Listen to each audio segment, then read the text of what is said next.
On this week's episode of Whitetail Cribs, we're headed back to Pennsylvania to visit with Kalobe Miller. Get ready to see a wall full of very impressive PA bucks he's tagged over the years and hear the stories behind them. If you want to help support the show, head over to our website and check out our full line of trail cameras that are all backed by our 5-year no BS warranty. Be sure to hit that like button and leave us a comment on what you thought of the video. The Exodus team is traveling around the United States to take a look inside the trophy rooms of some of the most interesting whitetail hunters in the country. From giant bucks, unique racks, and riveting stories, welcome to Whitetail Cribs.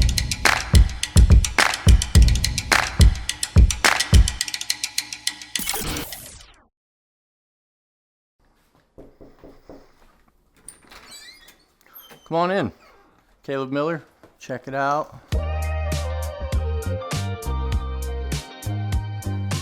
Welcome to my house, northwestern Pennsylvania. Guess you're here to see some deer. Recently upgraded a few things around. There's not a whole lot of deer stuff upstairs. Got some photographs we could look at. Got a couple hunting pictures over in here. You can see the kids as they were growing up. We did a lot of hunting. You can see how they've aged over the years. There's some pictures of big bucks. Kind of a photograph buff. It's kind of neat to show the years of success. Helps you forget those bad years. Let's go check out some other stuff. Come through here. Back to the kitchen. I'm sure you don't want to see in the fridges. Everybody's got a fridge. We'll go check out what you come to see. Just another living room downstairs. We got a few turkey items in here. This picture here is pretty cool. Yeah, this is a drawing of Hollywood. I shot him in 2016. I was contacted by Joel Pitchard, and he wanted to use them and base one of his drawings off of basically the rack of Hollywood. I got number 2. I lobbied for number 1, but his wife gets to keep all the number 1s. I'll take number 2 though. You can see a couple other different things. Turkey mounts, a bunch of fans and beards. We're not really here for turkeys.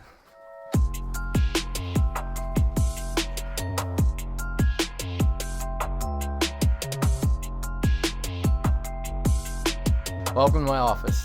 This is where I keep all my deer and do my drawings and paperwork. I build furniture for a living, so I need a place where I can go get away, think everything out, projects, whatever, hunts, deer hunts. I do a lot of deer timelines. Just try to prepare, do your homework for everything. Here's a couple of my bows, my newer one, my older one. I got one ordered right now. I could really use some help from the guys at the factory. But I shoot Matthews. I've always shot Matthews. Just good quality stuff. It's dependable.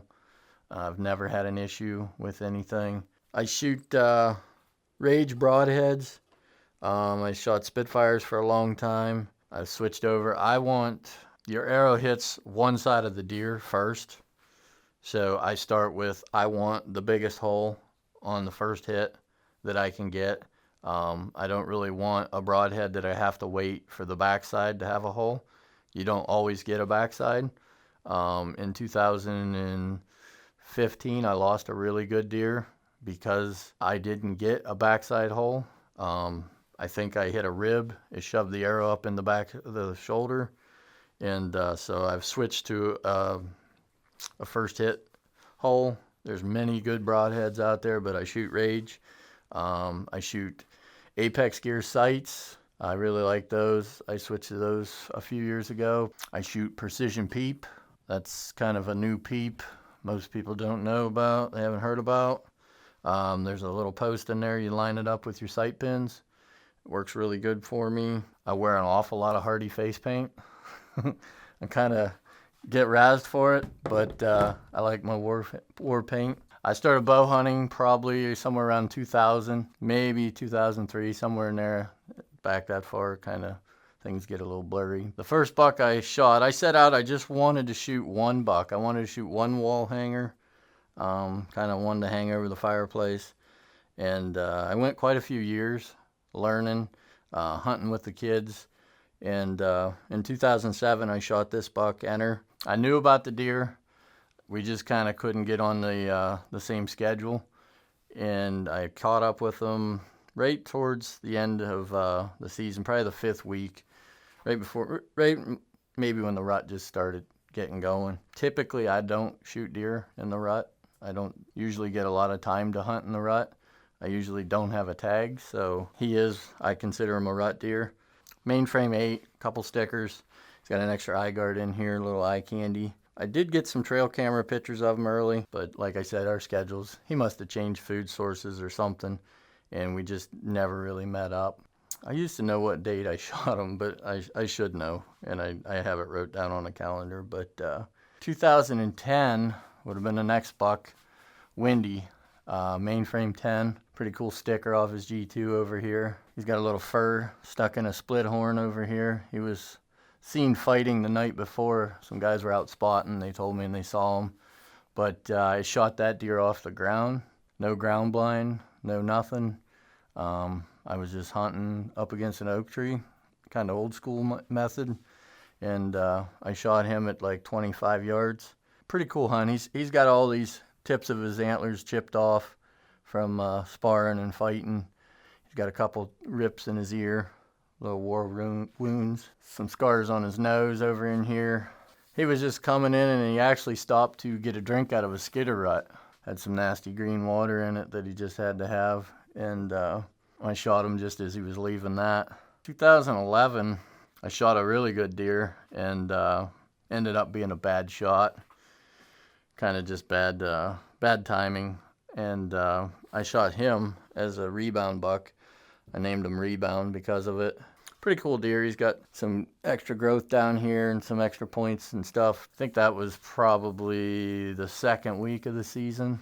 I really try to do my homework on deer and try to shoot deer doing their natural daily routine movements. In other words, I don't want to necessarily shoot deer just in the rut. I want to learn what they're doing and then make a game plan off of that and go after them that way. 2012, be Candlestick. Really, really good 10-pointer. It's not exceptional anywhere, but he's great everywhere. Got good eye guards, good tine length. Kind of crabby over in here, but yeah, he's a good old deer. So that leads us up to 2013. That would be the cut buck. Shot this deer on video. I had help with all of it from my nephew. He was a first-time hunter, and we didn't have a camera on him and just some crappy, cheap camera. And we ended up having a pretty exceptional night on the opener of the 2013 season. And it was raining, and it was hot, and his very first hunt, and we shoot a buck like that. So it's something that we're not going to forget anytime soon. Big old neck, mature deer. I never did send his teeth in to get aged, but I'm guessing 5 or older. I actually found a shed from the year prior, the day after I was going in to pull a tree stand, and I ended up stepping on it. Yeah, here's a shed that was recovered. Ended up stepping right on it. And you can see, it lays right in there, and it's clearly him. But just kind of neat to see things go full circle. And then 2014, I shot Boughton. I actually had him in the night before and couldn't get a shot on him. It was a little further than I was comfortable with. I ended up talking myself into going in at lunchtime and stealthy, quietly moved the tree stand and shot him later that night. He was a really good deer that was mixed in with a bunch of other deer. Each sit I seen over 20 different deer, and half of them were bucks. I think that was the first week, the end of the first week. It was a Friday the first week. He was on acorns. He was eating acorns. So it was a pretty good deer. I ended up leaving him overnight, and he got scarred up by some coyotes. All right, so 2015, this is the only deer I ever shot in a food plot.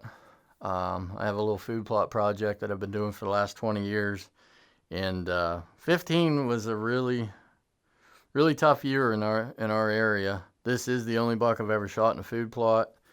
I don't really get a chance to hunt deer in food plots, but I have a food plot project that every year I shoot a buck that I'm going to mount and put on the wall. I buy an apple tree and I plant it. As you can see, I'm pretty much up to a small apple orchard now. It's just kind of my retirement plot. I figure when I'm done chasing big bucks hillside to hillside, that I'll just sit in the treehouse in the apple orchard and drink coffee. But I don't drink coffee, but that's the plan. And so we're at 2016, which would be Hollywood. Hollywood's a buck that I get asked about an awful lot. Right away, you can see that he's not a normal deer. He's got 21 points, a bunch of other little points that didn't quite make the cut. One broken point back here. Doing a full body mount, you don't get a lot of options as far as size on your deer like you do a shoulder mount. So you kind of got to pick out a form that fits the deer's body. We had to add 8 inches of length to the deer. He was an extremely long deer. He didn't fit on the deer cart very well. His head was, obviously with a tall rack, but his head was clear up over the grab bar, and I have an extended grab bar on my deer cart. But he's got a big scar on his back here, and I'm assuming it's from scratching his back with his antlers. He had a sticker on each side, so he's got a pretty good bulb patch up there. But I made the base, picked cornfield base, kind of just like to do that projects with the mounts. I just made the silhouette not too long ago, the PA silhouette. But he's got 8 points just in his eye guards alone. So he's got 4 on each side.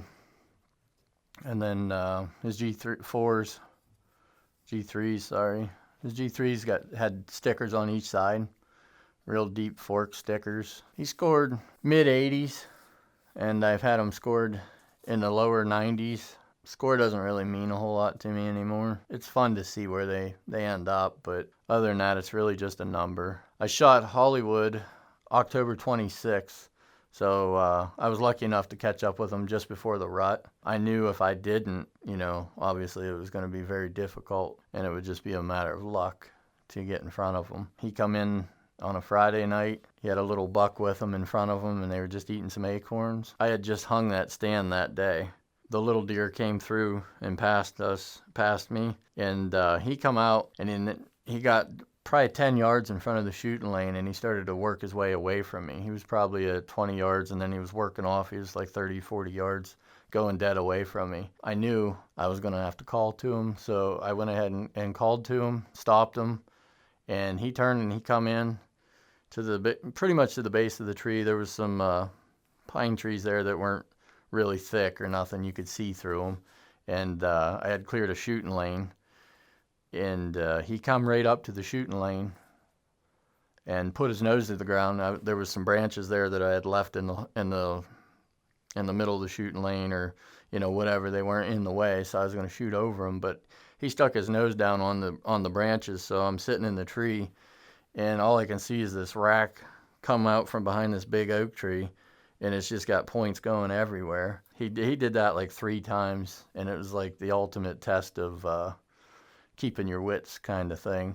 So he turned and he stepped away. He was actually going back to where he was coming from, stopped behind one of those pine trees, and I knew that was the opportunity to take the shot. I shot through some stuff, but hit him pretty decent. Rest was kind of history type thing. I shared the recovery with 3 or 4 other guys. A deer that special, you don't want to leave anybody out. You want to make everybody feel a part of it. We had a good time. We went in, we got them after dark, and I kind of gave out some knives after that with their names engraved on them, and it was just a good way to top off 2016. It was a really good year for a lot of guys in Pennsylvania. Hollywood was no exception. 2017, Showtime, mainframe 10 point. He did have 2 broken off stickers, one over here on his G2. The eye guard is missing. Really good deer. He's going to score high. He's mid-70s. Not a whole lot different from any other hunt. You find the food, you find the bedding, you get away from the pressure, and then it's just a matter of time. The biggest thing is not screwing it up. You don't get too many opportunities at big bucks. Most of the time it's one sit, and the deer has to make a mistake. You're not going to out-hunt the deer. And really that's every one of these deer, that's what's happened. 2018, Dempsey. Down here is a buck. I was hunting a different deer. This deer I knew about. He was a mature deer, and I was just there to shoot another deer. But I kept seeing this deer. I passed him 4 times, and I wouldn't tell you I was frustrated with the other deer, but he just wasn't being cooperative at all. And there really is a window of when these deer start to change, and you got to be proactive up against that window. You got to know, now's the time. And I told my son the night I went in there and actually shot him, I told him about the deer. I told him, that I could probably get another chance at him or whatever, and if he walked straight to the base of the tree, that I would shoot him. And at about 6 o'clock, guess who come walking down the ridge? And came right to the base of the tree. So we had our moment there, and I watched him expire up against the tree, and we took some nice photographs and stuff before I went to get help to get him out. And it's just kind of the way it was meant to be. And that's really the hunt on Dempsey. So that would lead us up to last year. This is a buck I called Clarence.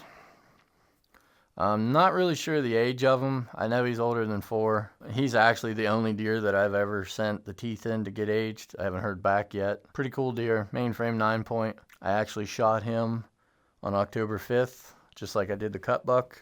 First hunt of the year.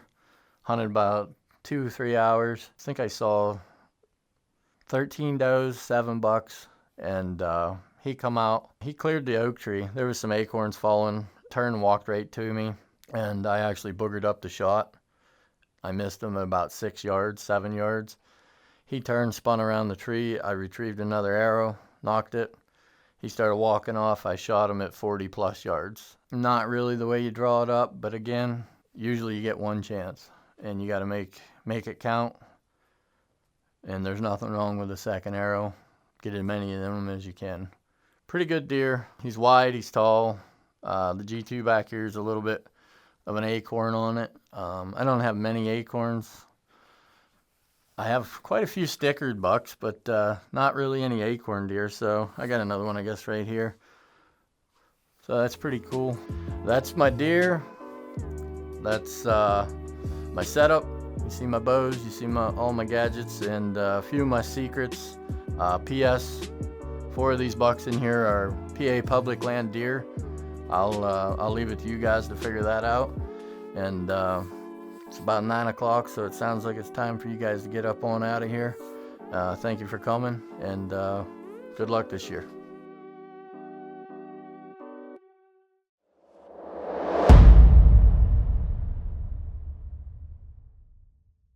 Thanks for watching this episode of Whitetail Cribs. If you're new to the channel, be sure to hit that subscribe button. And if you're wondering who the heck we are and how the heck we travel across the country to record these episodes, we are Exodus Trail Cameras and simply believe quality trail cameras should not cost a fortune. That's why 5 years ago, we started a direct-to-consumer company to tackle some of the biggest frustrations we've seen as typical trail camera users: product longevity, product performance, and customer service. We simply build cameras that flat out work in the harshest conditions and back them up with best-in-class customer service. We're proud to say we have the industry's leading 5-year warranty that even includes theft and accidental damage coverage. If you'd like to learn more about Exodus and the products we have to offer, click the link in the description and head over to our website. If you have any questions, feel free to drop them in a comment below or shoot us an email.